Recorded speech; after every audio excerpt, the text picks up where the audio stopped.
Hey everyone! Hello. Welcome back. We have a new face. It is temporary Rochelle. I'm just kidding. This is Brianna. She's my sister. Say hi, Brianna. Hi.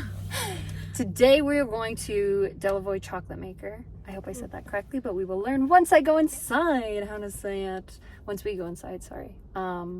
I am so excited. Oh, me too. I am a chocolate connoisseur. I have literally been saying that like forever.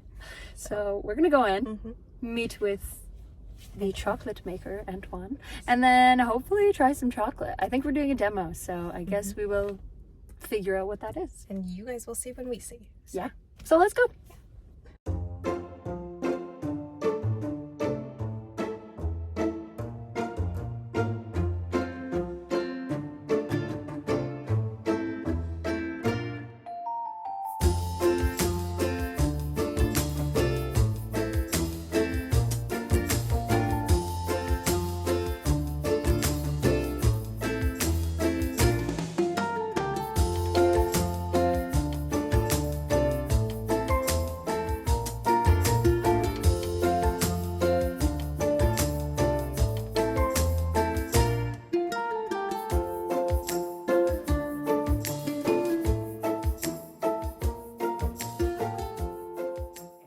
Okay, let's go. We're going to be making some chocolate, so follow me. So to make chocolate, we need the first ingredients, cacao beans.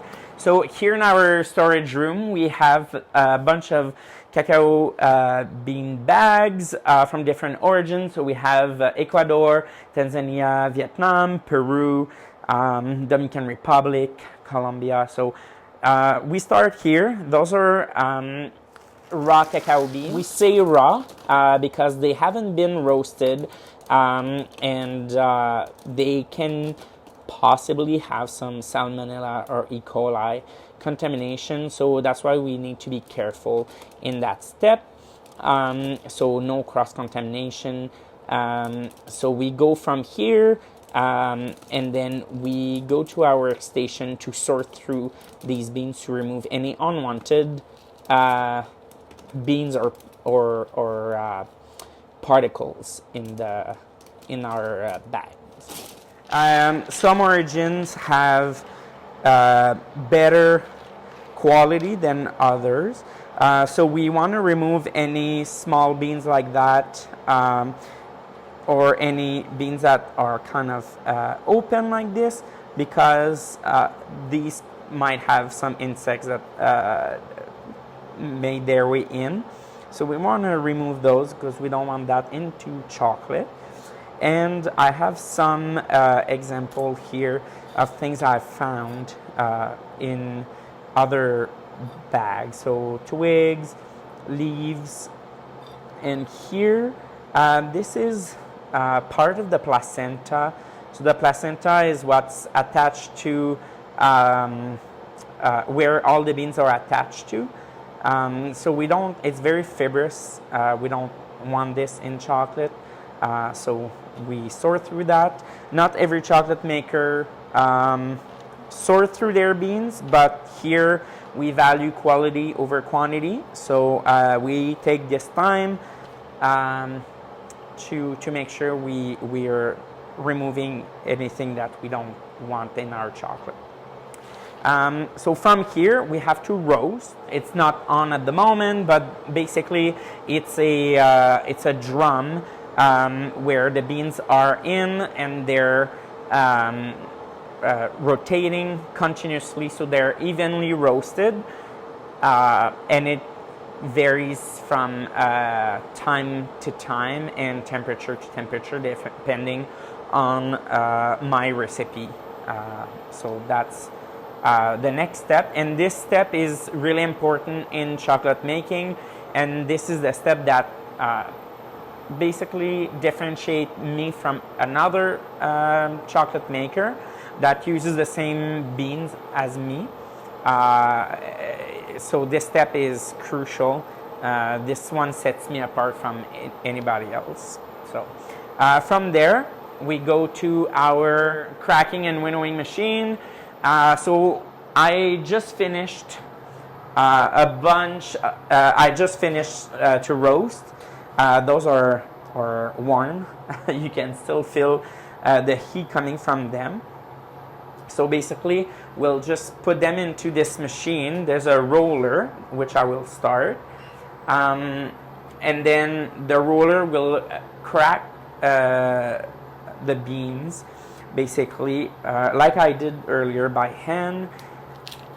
It will basically crack the beans like this, and then it's also a winnower. It will separate the husk, which is lightweight, from the nibs, which are heavyweight. So winnower comes from wind, and basically there's an airflow that pushes the husk in the bag over there, and then the nibs fall at the front.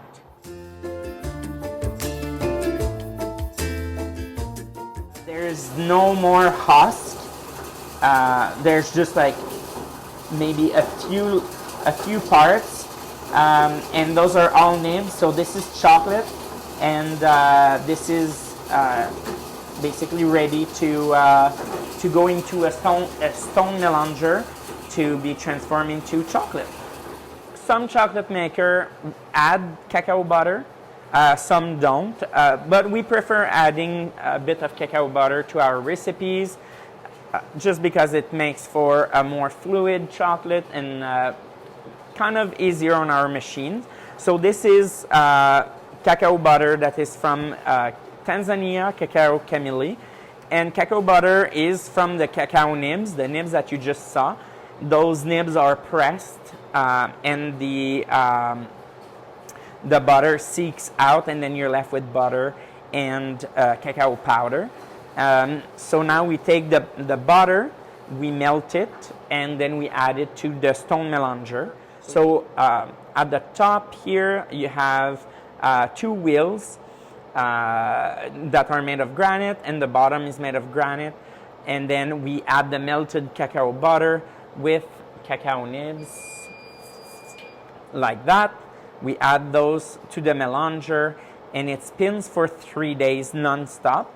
And that part of the process acts as a grinder, refiner, and a concher. So basically, it takes the cacao nibs, they're big particles, and it grinds that into kind of a liquid, and then it refines it for 3 days, basically taking those cacao nibs into very, very small particles, undetectable to the tongue, and also the conching, just the movement, the rotation, and the addition of air. Basically, it removes any unwanted volatiles, and that's what conching is, just the movement and the introduction of air and heat. So this goes for 3 days. This is our small version. This is how I started, and this is what we used to do test batches. And then now we have two bigger versions. In those two, we're making passion fruit. It will be done tomorrow. So they were started on Saturday, and tomorrow, towards the end of the day, I'll be able to finish those. And we're waiting for a third one, so we'll have 3 melangers, just because with production we haven't been able to keep up. It's been quite the challenge, and we have new products coming out and more projects. So with 3 it will be better, because 3 days, so one will start one day, the other one will be scattered the second day, and then the third day. So we'll always have chocolate going. We'll never have a break, which is good. So 3 days in those, and once it's done, it goes in the tempering machine. The chocolate is melted here in the bowl, the heating bowl, and we have it set at 51 degrees. There are different crystals in cacao butter, but there's only one that we care about. It's the Berta 5. Berta 5 basically is the one that creates your the snap and the shine on your cacao on your chocolate bar. And this basically the heating bowl breaks all those bonds, and then it pumps the hot chocolate, the heated chocolate through the machine, and then it cools it really quickly to 30 degrees. And this basically allows for the Beta 5, only the Beta 5 crystals to align properly, and then to make a very sturdy bar that doesn't melt in your hand, and that provide a balanced flavor of your chocolate bar. So this one, we call it continuous because it melts, cools, melts, so it's non-stop, and then it's a lot better than doing it by hand, which I would not want to do. And this is where we mold our bar. To make a chocolate bar, a nice chocolate bar, we have to polish our molds to remove any leftover cacao butter from the previous bars. And it's really hard to see, so sometimes we have our places in the shop, in the factory here, that we know at what time of the day that we'll have the best reflection. And so we just polish. I'm doing it quite quickly right now, but we polished, and then we want to heat the molds, because if the molds are cold and we, for example, the room's at 20 degrees, the chocolate comes out at 30.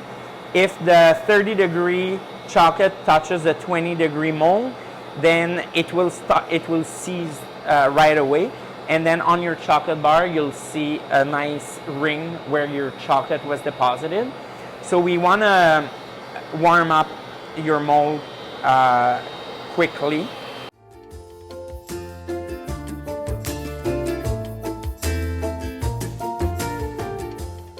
So now I can deposit.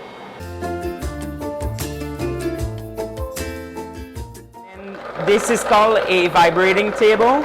Basically, it removes any of the bubbles and evens the chocolate out to make a nice chocolate bar, I guess.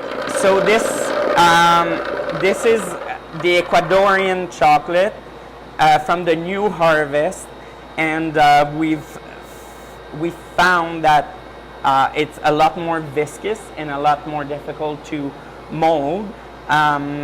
So we have to play with our temperature a lot more because it doesn't evenly distribute, and also because it has been on the tempering mode for quite a while, so at some point it builds too many crystals.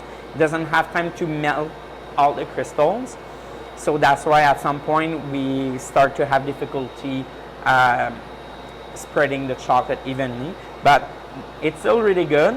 So what we're going to do, we're going to pop this in the fridge for a few minutes, and then we'll have chocolate bars. Our chocolate bar is set, so now we just flip, and we like to brush our bars to remove any kind of pieces like this, and then we're ready to package.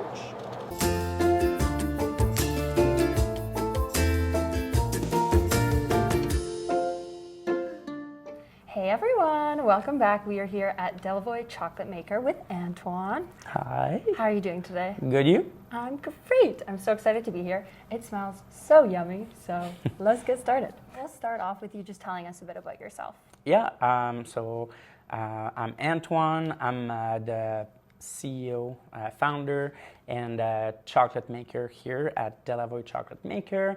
I started this venture a few years ago in my own kitchen, learning about chocolate making, and I brought this little passion into business just a few months ago.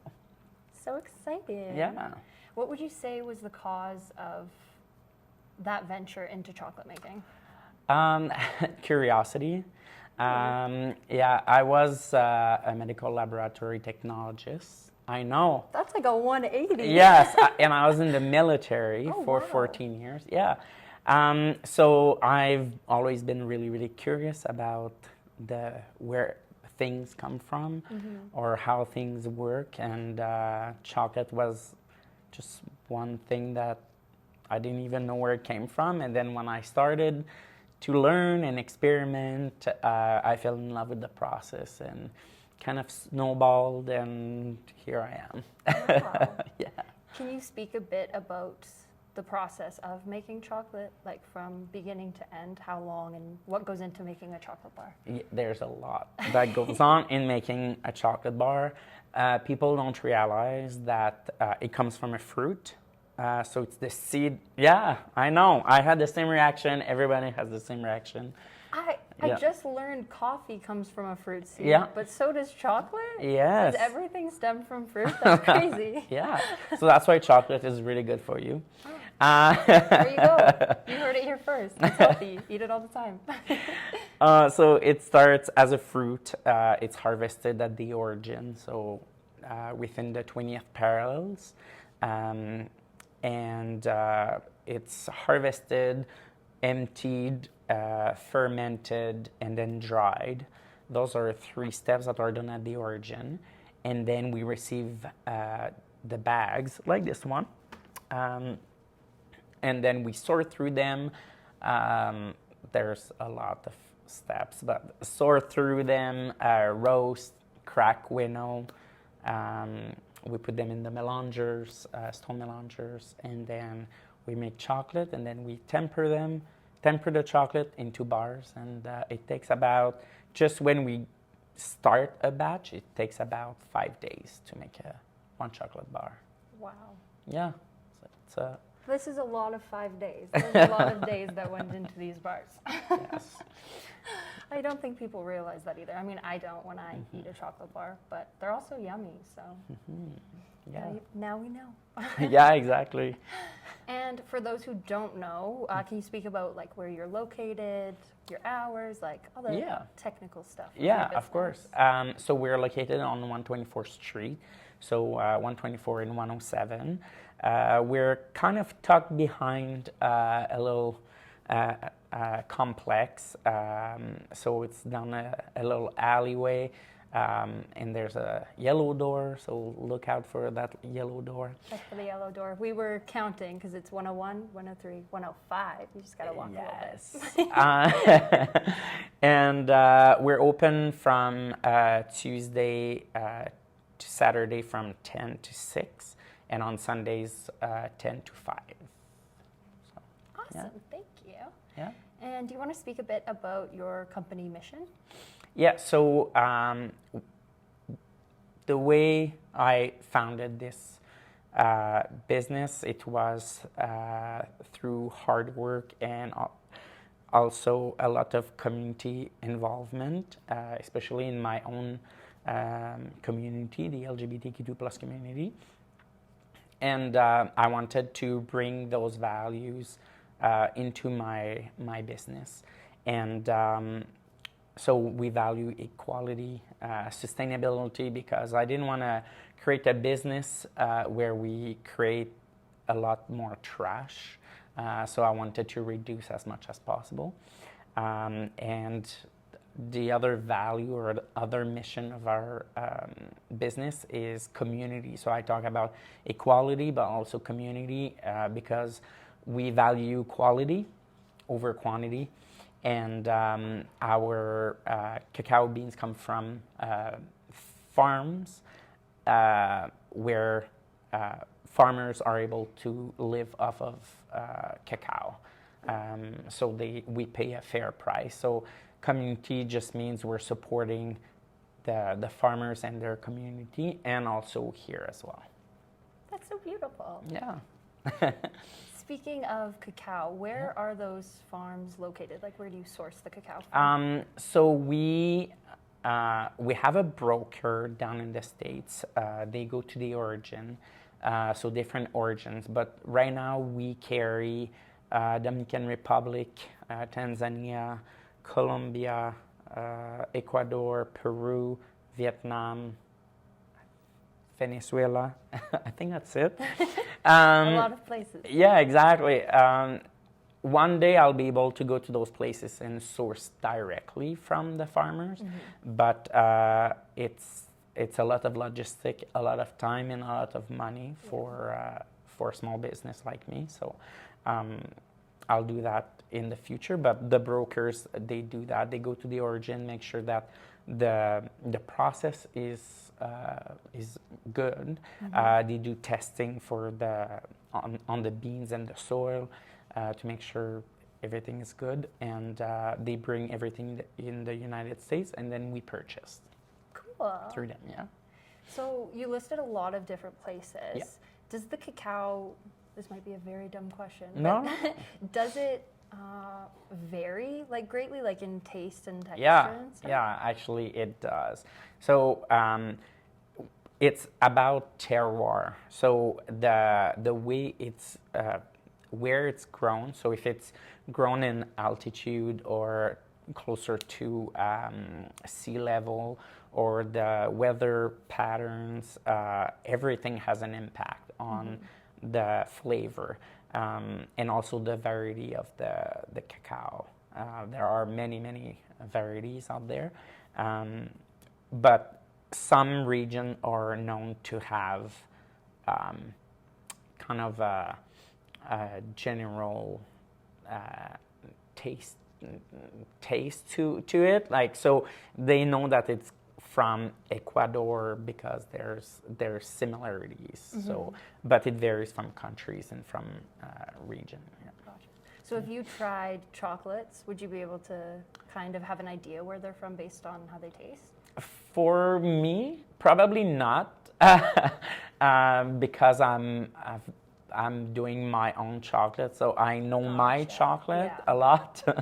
But with time, probably. I know mine. I can tell you by just the smell or the way it looks. I can tell you, okay, you're like my employees. Okay, you're doing this one just because I can see and I can smell, and also the chocolate maker plays a big role in how the chocolate tastes.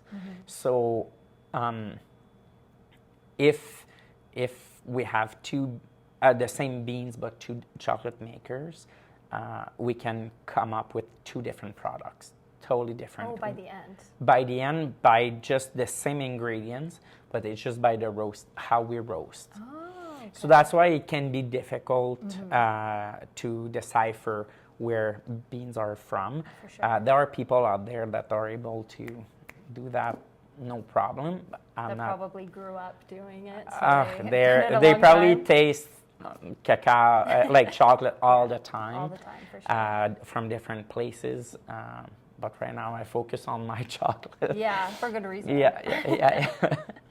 Do you have a favorite, like chocolate bar, or a favorite chocolate that you've made over the years? Yeah, like I really like the Tanzanian bar, just because it brings something so different. It's very, very bright, and it's not something you're thinking about when you think about chocolate. Like, oh, really? Yeah, it's very, very fruity. So okay. that's the one that I like the most. Yeah. Wow. Yeah. That reminds me of when we had done a coffee tasting with a business, and I tried a coffee that tasted like, I think it was grapefruit, and I was like, this is supposed to be coffee, it tastes like fruit. And that kind of reminds me of the same thing of, it might not be chocolate forward, but it has those fruit flavors that make it kind of fun and different. So. Yeah, exactly. And there's a lot of similarities between coffee and chocolate. So. And you, if I might be incorrect, but you do both here, right? Like you have, well, you are a chocolate maker, sorry, but you also have like cafe So we call it a cafe because we didn't really know how to call it because there's, a cafe is a place where you get drinks and you sip on your drinks and but we don't have coffee. So we have hot chocolate and we have different drinks and we have confectionaries or pastries. Gotcha. That we use, that we make using our chocolate, just to highlight what real chocolate can taste like in pastries or in. That's even cooler. That's way better than coffee. So like your pastries and your hot chocolate is from your chocolate. Yeah, purely Oh my gosh, from. that's so much fun. Yeah. I love that for you. Wow. Thanks. And speaking of the pastries, hot chocolate, all the bars that you've made, what would you say is the weirdest like flavor combination that you've ever tried or maybe come up with and maybe it surprised you? So on my end, for me, I try to stay away from weird flavors, if I can say, just because there's a lot of work, a lot of time, and a lot of money and energy going into a bar. And I'm trying to highlight the chocolate itself. And I don't want to introduce tons of flavors where you just lose the chocolate. So I try to stay as pure and minimalistic as possible. But I've tried some chocolate bars from other chocolate makers, and there's one that had been basically the beans had been dried artificially, so with a stove, basically with open fire, and the smoke basically stayed in the beans. So when you were eating the chocolate, it tasted like smoke. Oh. Yeah, that one was definitely not my favorite, but it was unique.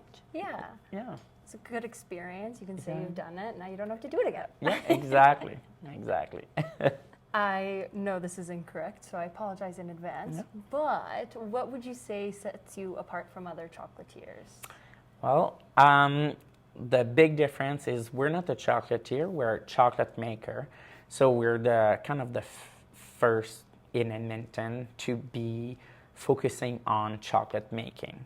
A chocolatier is someone that buys chocolate, melts it, and makes truffles or bonbons or anything.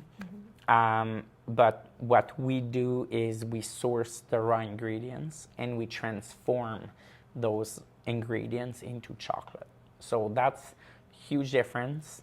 Different equipment, different training, different knowledge. But there are some chocolatier that sometimes do some bean to bar. But it's not their focus. So being the first chocolate maker in Edmonton, what was that experience like of starting here and being like, I'm going to do this thing?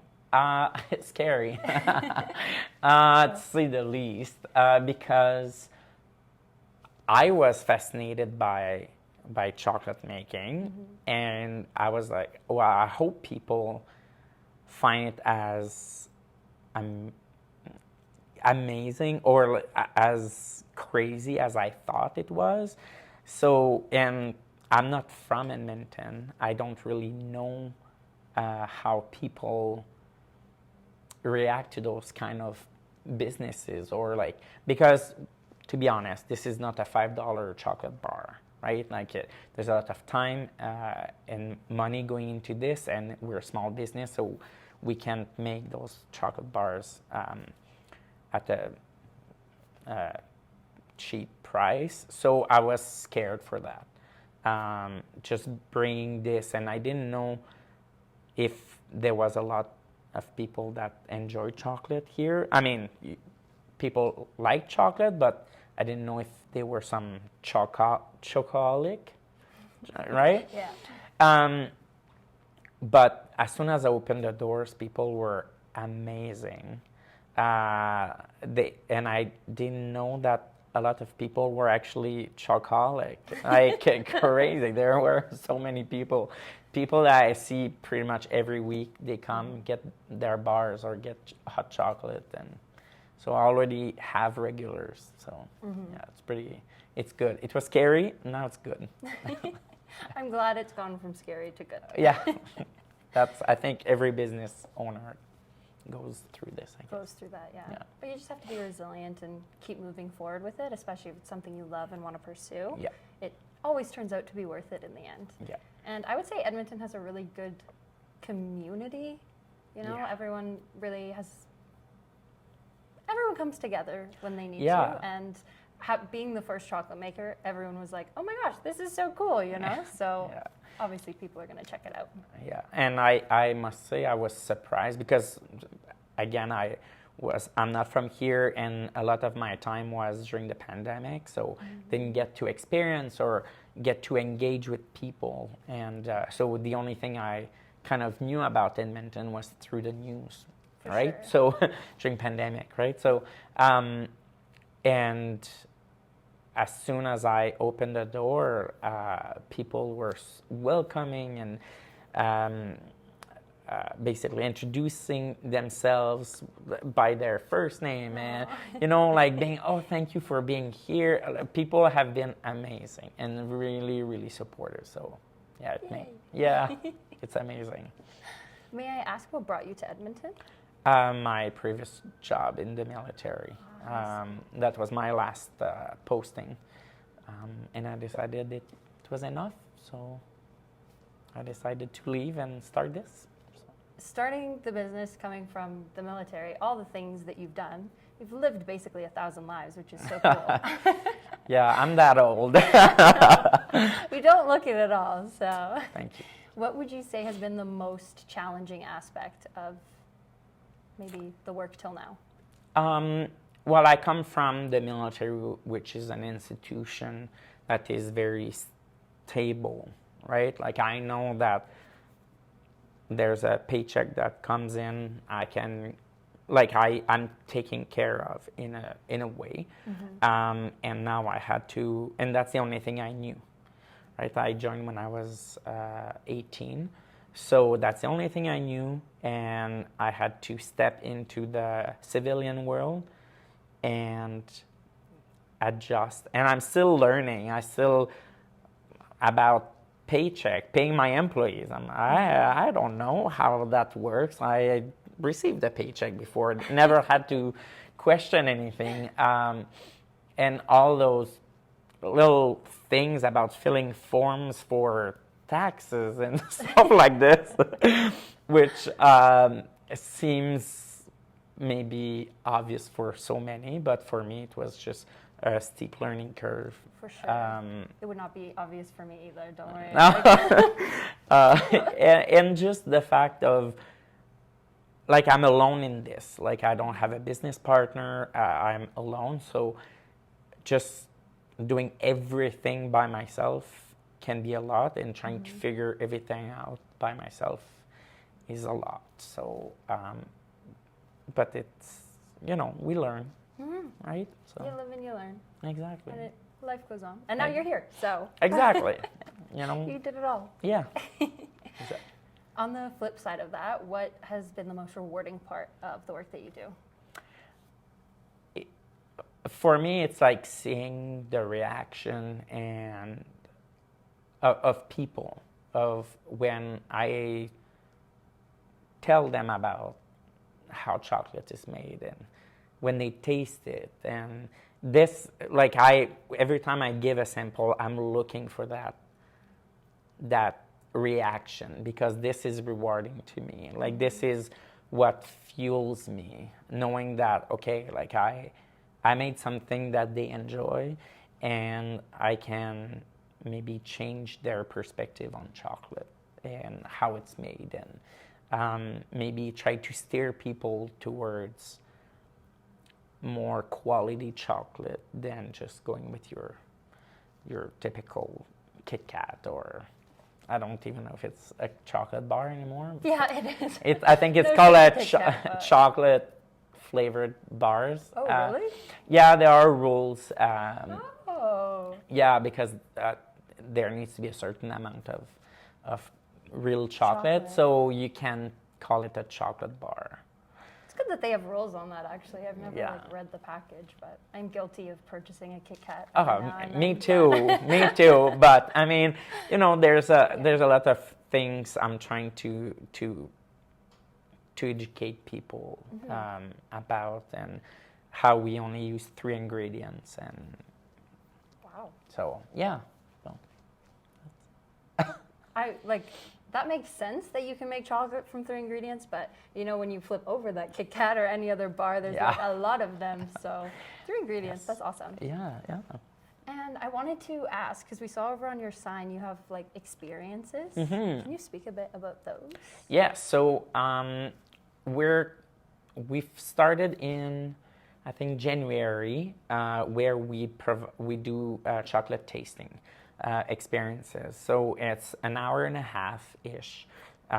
We go through a flight of 5 different our chocolate, and just basically how I started, and how we should taste and pay attention to the notes. And throughout the night, I go through the process of chocolate making. So when I said my mission or my goal is to educate people, and that's basically what the experiences are for, is taking the time to enjoy the chocolate and not just Throw it back. Yeah, just trying to fill a void. I mean, sometimes it works for that too. Don't get me wrong. Yes, but. I do it all the time. But you know, just taking the time and understanding that what you're tasting is unique. And so those are chocolate tasting experiences. And then actually this Friday we have a chocolate and cheese pairing. I know we have a coffee and chocolate pairing coming up. You're listing all of my sister's favorite things. Oh yeah. And then we're working on getting a liquor license. So hopefully wine, whiskey, sake, name it. Oh my goodness. Yeah, but there's only 7 days in a week. True. Only 24 hours in a day. So you'll get there. Yeah, we'll work. Yeah, exactly. But very cool. Well, is that on your website? People can look to the experience? Exactly. You can go on our website. I think it's under experience or public experiences, or and then you can actually purchase your ticket online. Perfect. Yeah. And then, speaking of purchases, buying your chocolate, I'm obviously in store here, but is that also available on your website? Yes, we have an online store, and we ship in Canada. So wherever you are in Canada, we can ship to you. You can try.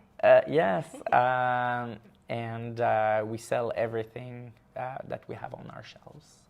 Perfect. Yeah. Right. I think I only have one last question. No, I don't. That was a lie. I have 2 more questions. Okay. If you could take your business anywhere else in the world, where would you take it and why?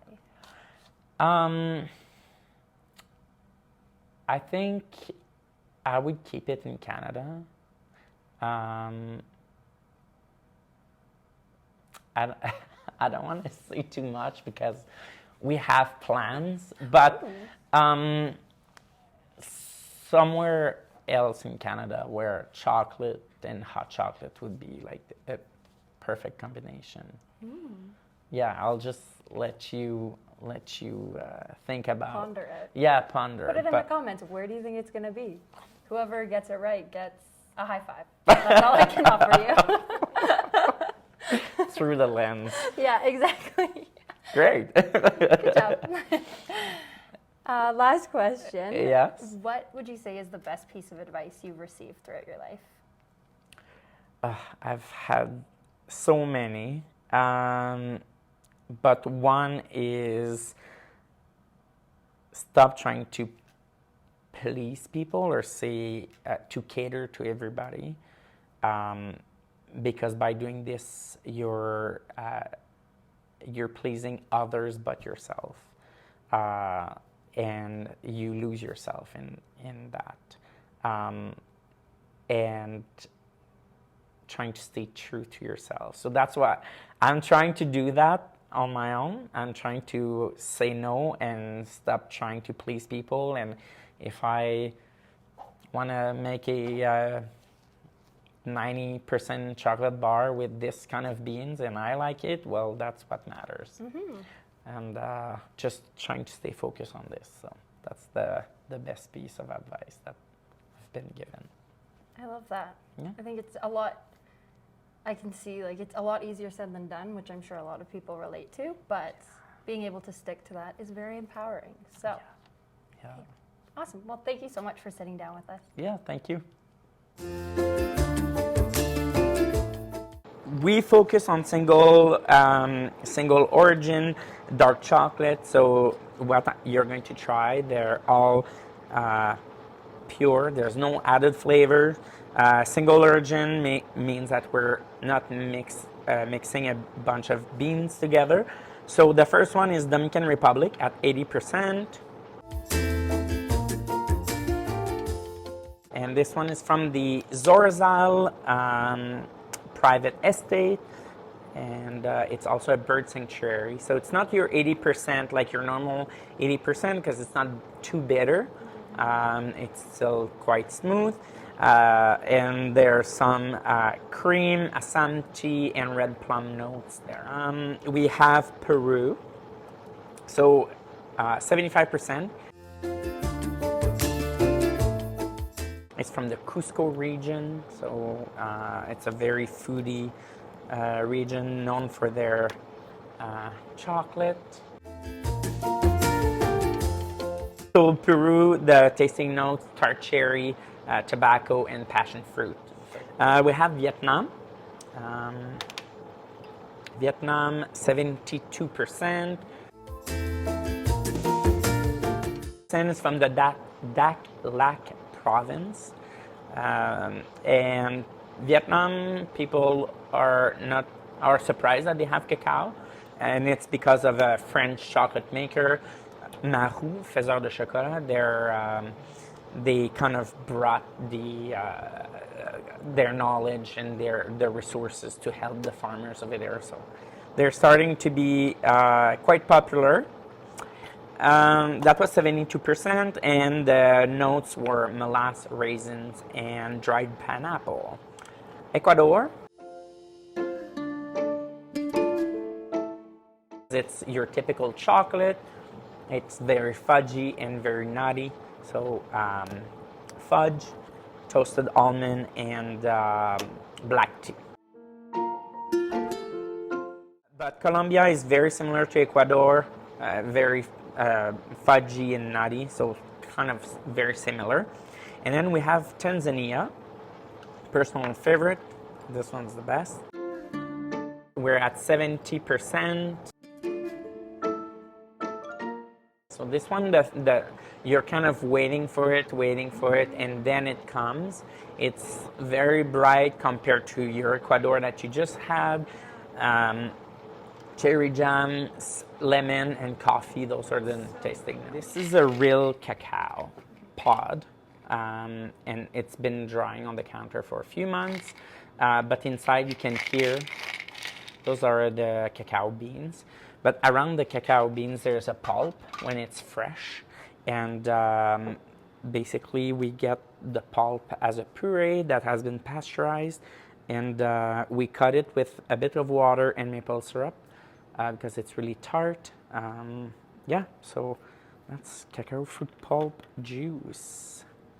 Okay, everyone, we're trying the juice. Yes. Go ahead. Let's get the reactions. Live in the moment. Oh wait, that's really good. That's Why do you say, oh wait? No, I just didn't even know what I was expecting. Yeah. It's kind of like citrusy. mango-ish. Yeah. Yeah. Like, Yeah. wow. It's almost Oh like a my smoothie. gosh, That's this really- is so good. Really good.